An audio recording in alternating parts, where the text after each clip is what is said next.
Indian media always showcases the front or angled side of the indigenous fifth-generation fighter AMCA, while avoiding the tail. The reason is simple.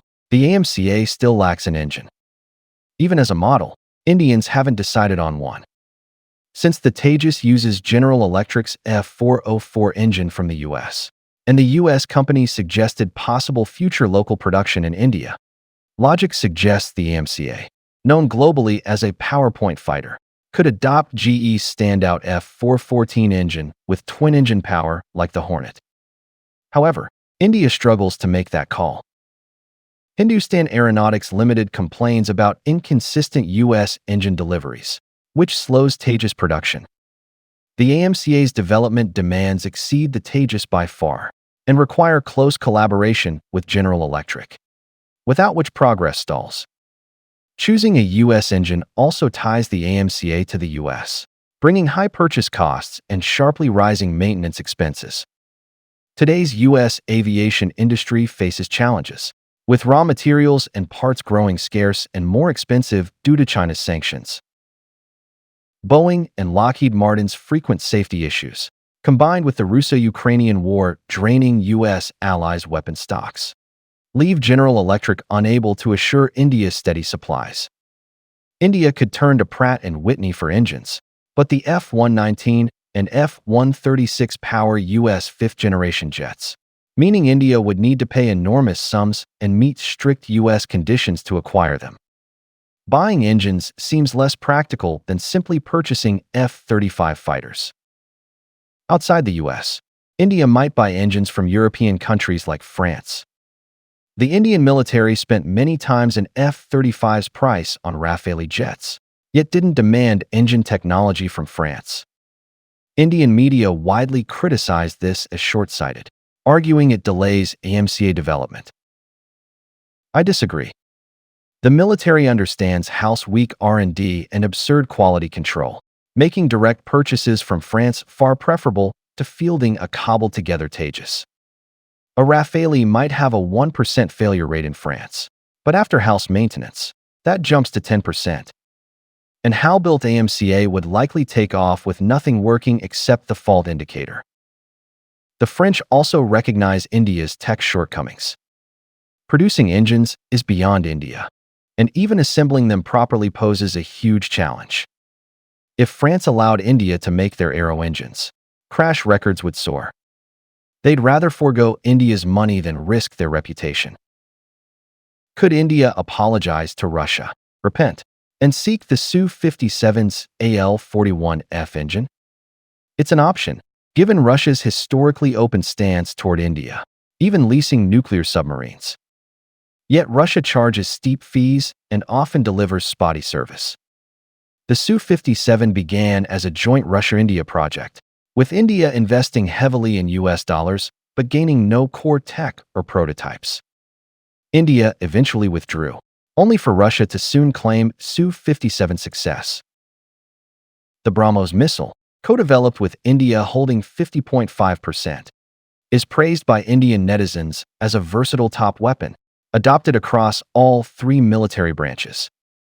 Russia's military hasn't bought any. Would a rational country use one missile for warships, land, and air, each so distinct? Putin tracks Modi's moves, meeting Zelensky, balancing both sides, and buying Russia's sanction-hit oil and gas cheap in rupees for resale profit. Modi will face a hefty bill for this. If he can't settle it fast, the Bharat Empire might suffer more than Ukraine, sold off cheaply by Putin to China and Pakistan. Thus, the Bharat Empire's only hope lies in building its own fifth-gen engine. For a nation unable to craft a decent rifle, though, an aircraft engine remains a fantasy. Launched in 1989 to power the Tejas, the Kaveri engine project still fails all benchmarks after over 30 years, and was dropped by the Air Force. India has produced a string of stunning industrial flops: Arjun tank, Dhruv chopper, INS Arahant sub, INS Vikrant carrier, all laughable with endless embarrassing tales.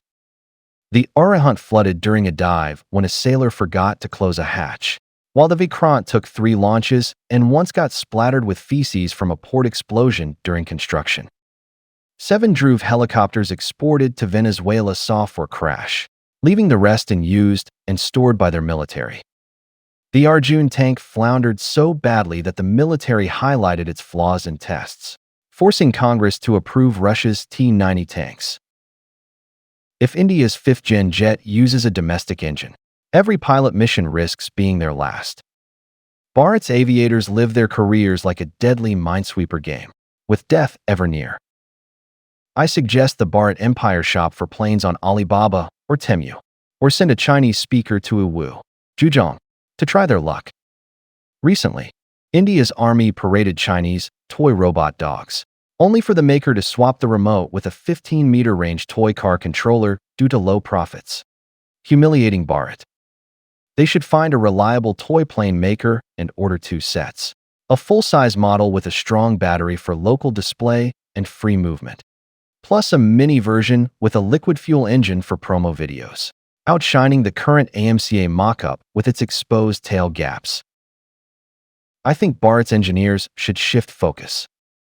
If a solid engine eludes them, they could innovate with fuel, solid from cow dung, liquid from cow urine. Blessed by sacred cows, their engines and missiles might reach world-class levels, and manned spaceflight could become easy. Pilots sipping cow urine before missions would gain a sharp boost, perfecting the plan. To those Bharat Empire netizens attacking me, I want to say this. Put aside your hatred toward me. My criticism and mockery of India won't cause your country any harm. What you should care about is the ignorance, arrogance, and foolishness flooding Indian society today, and the disasters that clown Modi and his BJP might bring to India. A nation of 1.4 billion people, with no notable achievements in politics, economy, technology, or culture, busy bragging all day and meddling in the internal and foreign affairs of neighboring countries. Isn't that laughable? Instead of wasting time criticizing me in my channel's comments, why not educate your friends and family about India's real status and backward image in the world, and work to improve Indian society? No country grows strong by boasting, and no one improves their life through vanity. Take half the time you spend cursing me, clean up the streets, and do some real work. It'll mean a lot more.